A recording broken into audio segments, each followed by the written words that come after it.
Let me start this course with some of the basic ideas of product marketing. So, what exactly product marketing is?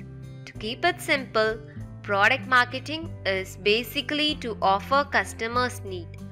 So, it can be also defined as the process or method of promoting and selling a product to the customer. As a whole, it all comes down to identify your targeted customer and testing to find ways to learn more about them and how good you can interact with them. Then, what is the difference between sales and product marketing? Well, the two terms are not same, but they do have the same functionality. But when used together, it will increase the revenue of a firm. Product marketing is a systematic procedure of business activities like planning, implementing things to bring in together the buyers and sellers.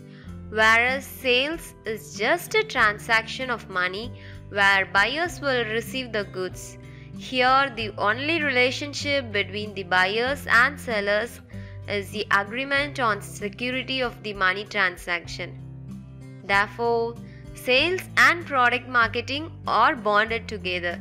So, if you want to increase your sales, you definitely need to improve your marketing. Online marketing is one of the effective way to sell your product in your business because it is very cheap and easier if you have the right formula. And that is what I'm going to teach you in this course. After watching this course, you will easily understand the ways to make sales using your business website. In the next lecture, I will explain you the importance of online product marketing.